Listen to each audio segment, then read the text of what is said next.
go back to simple machines. So we talked about a few simple machines. We talked about the inclined plane. We talked about the screw. Talked about the wedge. We have a few more simple machines left to discuss, and we'll do that today.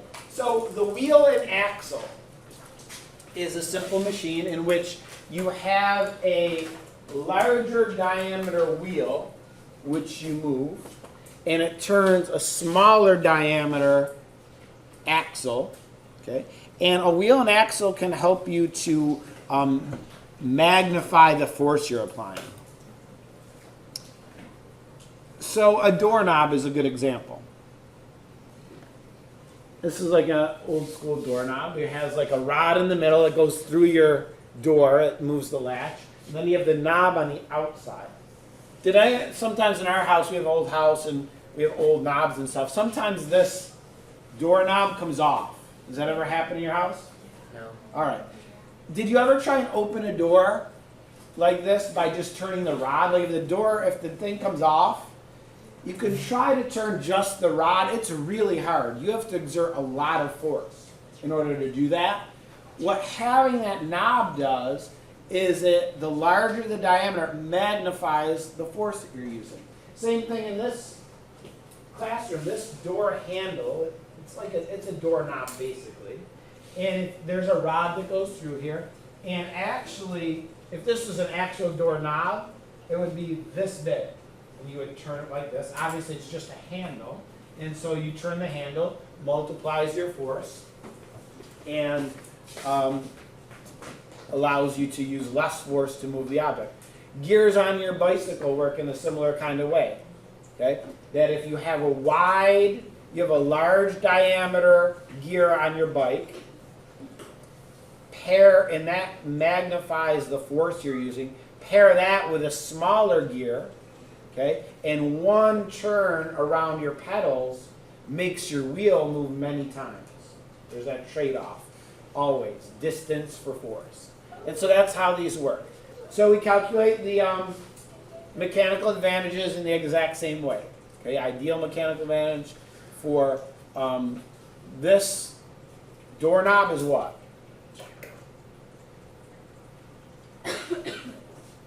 What do you think? Emily? 6. The effort distance in these examples of a wheel and axle is the radius of the wheel part, and the resistance distance is the radius of the axle. And so in this case, 12 divided by 2 centimeters gives you a mechanical advantage of 6.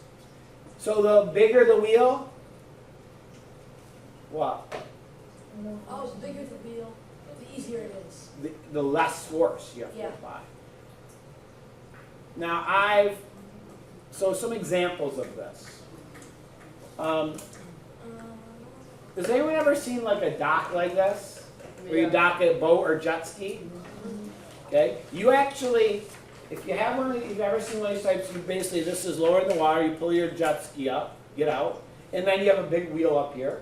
And you can just use a single hand and lift a whole jet ski, which weighs hundreds of pounds, out of the water, just with one hand very easily, by turning that large wheel. Why are you able to do that? Because of mechanical advantage. So what's the trade-off? You're using very little force. Yes, you have to if you ever use one, you have to turn that wheel a whole bunch of times just to lift the jet ski a little bit out of the water. You're trading off force for distance. Okay, so that helps to magnify the force that you're using. I told you about when I used to work construction. Did I tell you about what was I talking about that the other day? A wheelbarrow? Oh no, the dump truck. No. I don't know why I was talking about the dump truck. Anyway, sometimes, so I used to work this road construction job, and sometimes I'd have to move this huge dump truck around from place to place. I don't actually have my license to drive it, but I can move it around from place to place. But the dump truck, the steering wheel in it is this huge thing. You have to, like, if you're sitting in the driver's seat holding the steering wheel, It's like this. And to turn around a corner, you have to like grab this thing and you have to do it. Or if you imagine like a sailing ship, you know, where they have the rudders controlled by, it's a big wheel. Why is it big? Because you have to, there's so much force. Yeah, you need a lot of force to turn these huge wheels or to direct this huge ship to turn the rudder. And so again, the bigger the wheel, the less force you can use. But you got to turn it a whole bunch of times in order to actually use it. All right, pulleys. Pulleys are another type of simple machine. And we're going to get into a little more detail of pulleys. So pulleys can do a few different things. Some pulleys change the direction of a force. Some pulleys reduce the amount of force that you're going to use. It sort of depends on how it's set up. We're going to talk about 3 types of pulleys. This first one is called a fixed pulley. I guess, let's do this. This is a fixed pulley. So cool.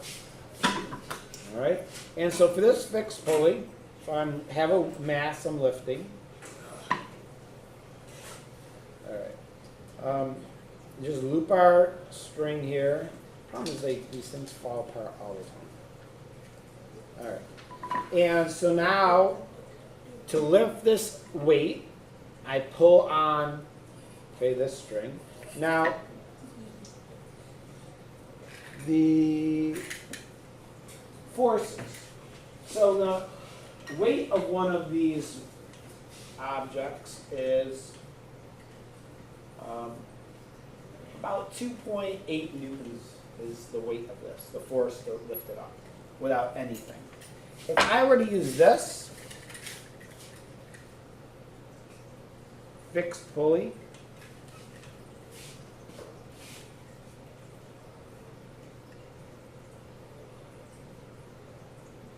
.8 newtons. Haha, that doesn't work. It works. I'm lifting it. I know, but it doesn't do anything with grading. So a fixed pulley such as this does not, what gives you mechanical advantage of? 0.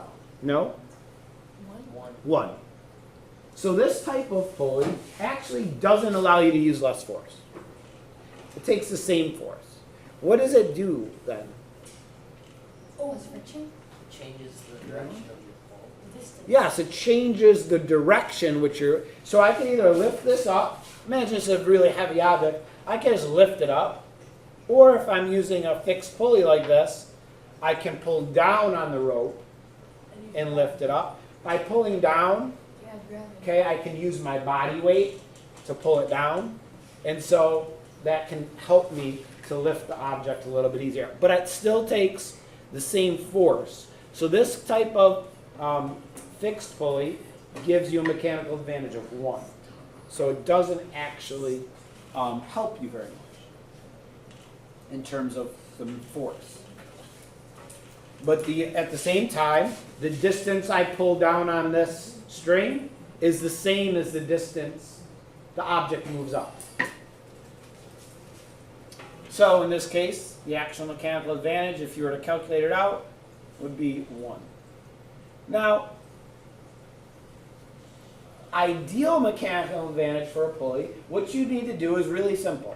You're not going to have to calculate out. Just count how many parts of the rope are supporting the weight. So in this case, how many parts of the rope are supporting the weight? 1. Just 1. Has a mechanical advantage of 1. A movable pulley is set up differently. This is a movable pulley.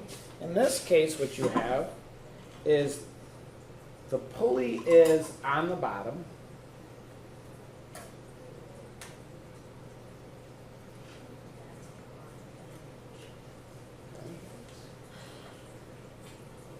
Pulley's on the bottom with the resistance that you're going to use, okay, suspended from the pulley.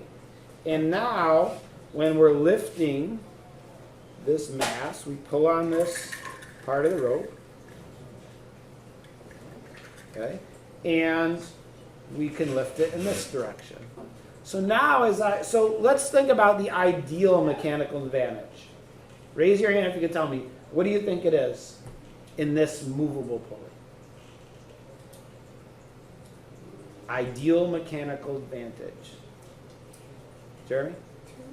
Yeah, 2. This part of the rope is supporting the mast. This part of the rope is supporting the mast. So what do you think about the force that I'm using here? What's it going to be? 1.4. It's going to be less.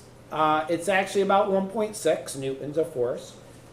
Now, the other thing I want you to try to look at here is how far am I moving it versus how far it actually moves. Is it moving the same distance that I'm pulling? No. No, I have to pull about twice as far to lift that mass up.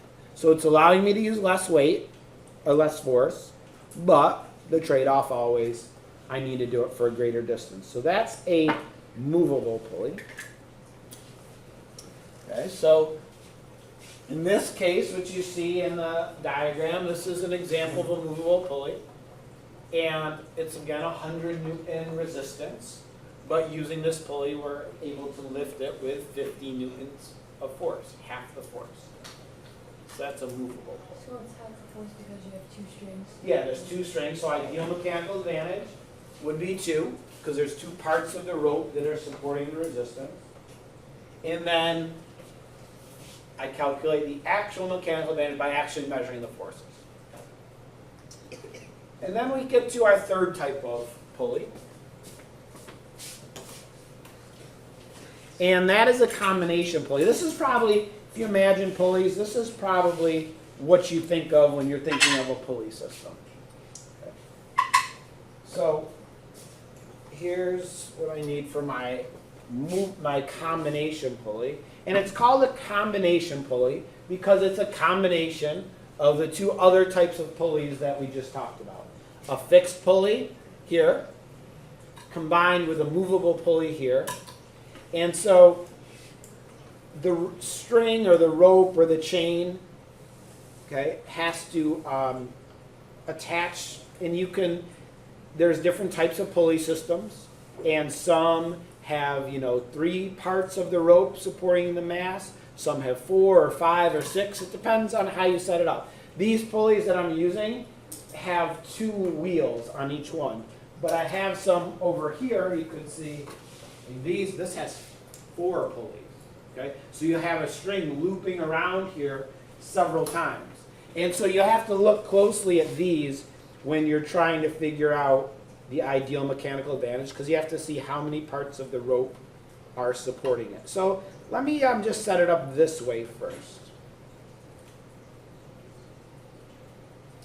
These are kind of hard because as soon as you release the tension on the pulley, the whole system kind of falls apart. So they're sort of a pain to use sometimes. So here's our resistance, the same one we've been using with the other pulleys. And I'll just hook it on here in the bottom.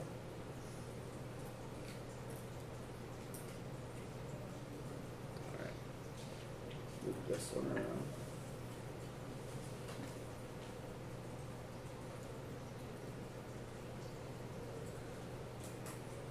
On the top. So if we look at this pulley, the way I have it set up, what do you think the ideal mechanical advantage is? 3, 4, 3. Okay, I heard like 3 answers. 2. How many parts of the string are supporting the weight? 2. 2. This has a mechanical advantage of 2, so I can lift and pull that up. Now how can I turn this into a mechanical advantage, increase the mechanical advantage? Wrap it around. Yeah, wrap it around this second pulley down here. I can do that.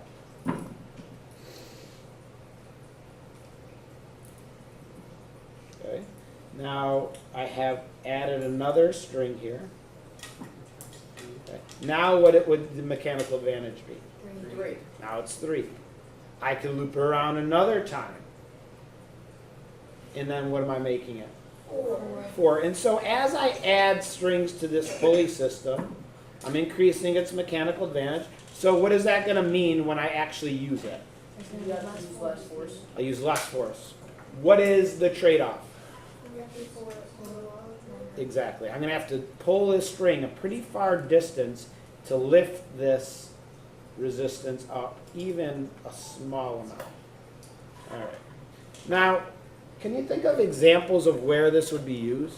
Factories. Yeah, factories. Anytime you have to lift sort of a heavy object, usually you have a pulley system involved. Elevators, for example. You can't see it when you're riding an elevator, but they're in there, they're above the elevator, there's counterweights that allow the elevator to lift all of the people in it using a relatively low force. It's sometimes called a block and tackle. Sometimes they have this, not necessarily like an auto shop that you actually would have your car fixed, but some people that work out of their home or something might have it set up where they have this block and tackle, they have chains, and they can actually lift an engine out of a car just using one person pulling on this chain because it has a pretty extensive pulley system. So let's look at this. So now my mechanical advantage is 4, and notice how much I'm pulling and how much the object's moving. So it's not moving very far. You could even set up, and so the force I'm using right now is about 0.75 newtons of force. Okay. So again, what was the resistance force? 280. Yeah, so I'm using quite a bit less force in this case. You could actually set this up. So imagine if in this room I had a pulley system set up with a bunch of wires attached or strings or ropes.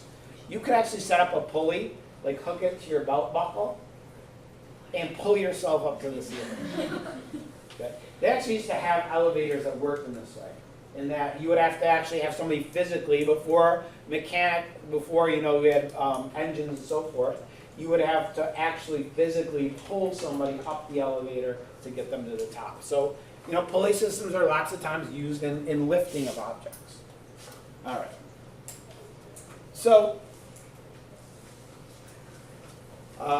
here again, you see another example. This person pulling on a 200 kilogram resistance using this pulley system, and to lift it 1 meter, they need to pull 4 meters worth of rope.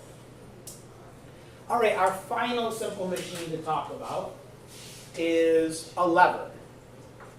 And a lever is a very common type of simple machine. You guys study levers in elementary school? Yeah. Yeah. So do you know the classes of levers? No. Okay, so you just use them a little bit? Yeah. So there are levers are a type of simple machine, and we have several what we call classes of levers. To help you to remember the different classes, all you need to remember is the word free. Free.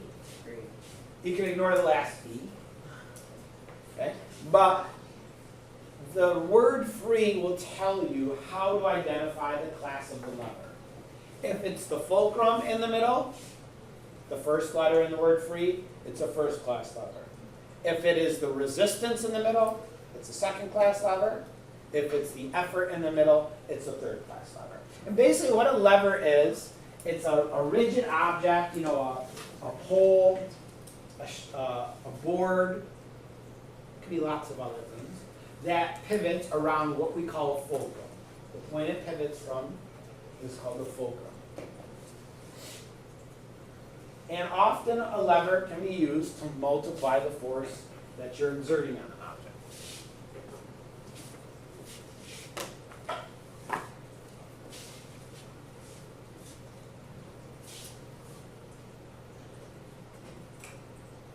So let's look at some examples.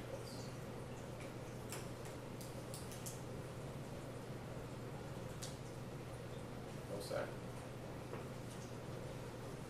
So if we were to set up, I'll set up like it's shown here. This is my fulcrum, this piece of cardboard. All right. So I have my resistance. In this case, if I lift this resistance using this this lever, what is in the middle part? Fulcrum. So this is what class lever? First class. First class lever. Okay. What if instead, okay, I do this? Business class. What's in the middle? The weight. Resistance, second class lever. Okay. Or I can do this, Efforts in the middle. and now my effort's in the middle. That's a third class lever. All right, so let's look at these examples. So in this case, again, third class, second class, and first class. All right, a first class lever. So a first class lever can allow you to lift an object using less force if that's what you want. Okay. In this case, I can just press very lightly on this and I can lift that resistance off the ground. Okay. Does that also depend like on how strong the wood is that you're using? A little bit. The more flexibility, the less, helpful it'll be because that's absorbing some of the energy. The other, what determines how helpful this is going to be in terms of my force? The weight. The weight of the The object on fulcrum. the side. Where the fulcrum is. Where the fulcrum is. So Talia, as you say this, how do I make it so I can use less force? Get it closer to the object. Get it close to the weight. The closer this fulcrum is to my resistance, okay, the less force I have to use. Here I have to use barely any force. Okay, so it should make sense when we calculate these. The way we calculate mechanical advantage in these levers, okay, the effort distance in our formula is the distance between the fulcrum and the effort. Sort of common sense. The resistance distance is the distance between the fulcrum and the resistance. So the closer the fulcrum is to the resistance, the greater the mechanical advantage. So if we look at this example, what would the ideal mechanical advantage of this lever? 3. What's the ED? 150 centimeters. 150 centimeters. RD? 50 centimeters. So it gives me a mechanical advantage of 3.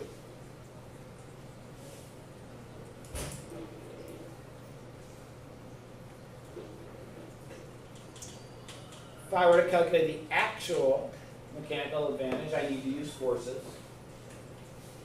What's the resistance force? Reagan? 50 newtons. The effort force, Reagan? 20 newtons. So the actual mechanical advantage I'm getting from this is 2.5 newtons. Again, actual should always be less than ideal. An example of this, teeter-totter. Whereas if you've ever gone on a teeter-totter with somebody that's a different size than you, how do they make it so you can still use it? They push up. Well, the way the teeter-totter is, most of them, what can you do in the middle? Yeah, you can shift the fulcrum, right? There's like a bracket usually on the bottom. You can shift it over so that you balance each other out. A crowbar, any prying tool, is actually a first class lever. If you imagine, if I had a nail that I want to pry out of the wood here, I push down on one end, okay, and I pry the nail out here. So what is in the middle is the fulcrum. You're applying your effort here, and the nail you're prying out, that's the resistance. So you can use the hammer to do that. What else can you use to pry something? A bottle opener. Long board. A bottle, a long board. So the longer the handle, you ever see like a big long crowbar, okay, that you can use? That allows you to use less force. Sometimes like you might be using a hammer and you can't quite get enough force to get the nail out or to pry the boards apart. So you might use a longer, like a pry bar, and the longer the handle of that pry bar, the greater force you can exert on that nail. So sometimes you use a larger one, okay? So those are examples. A bottle opener. Okay, there's that little tab on the bottle opener that hooks on. You're exerting your effort here, and the bottle cap That's the resistance. So there's lots of real world examples of each of these types of levers as we do this. The second class lever, what's in the middle in a second class lever? The resistance, correct. And a second class lever, as the resistance goes closer to the fulcrum, mechanical advantage increases. If I look at my example again, now I've moved the resistance into the middle. Right. So I can lift this resistance by pulling here, and I have to use very little force. The closer the object goes to the fulcrum, the easier it gets. But again, how much is it actually moving? I'm moving my hand all the way up here. How much does the resistance move? Very little. Okay? So again, it depends on the distances. If we look at this lever here, what's the effort distance? 120 centimeters. Resistance distance is 40 centimeters. This gives me a mechanical advantage of 3. The actual mechanical advantage, I need my resistance force, 70 newtons, divided by my effort force, 30 newtons, gives me 2.3. A wheelbarrow is an excellent example of a second class lever. You put all the mass in the center, the fulcrum is the wheel, and you exert your effort here. I told you about when I used to work in construction, I have to fill this up with concrete. What I would always try to do is load it up so as much of the weight was towards the front of the wheelbarrow as possible. It makes it much easier to lift.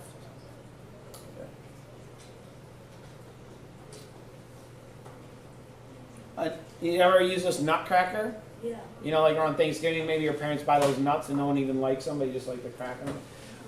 But the nut part, that's the resistance. The fulcrum is here. You put your effort into squeezing the handle. All right, last class of lever. Third class, effort's in the middle. It actually does not increase your force, but it does increase the distance the object moves. If you imagine here, I could lift this weight using my hand in the middle. I have to use a lot of force, but how high is it moving compared to my hand? It's moving much higher. So this allows me to move the object a longer distance.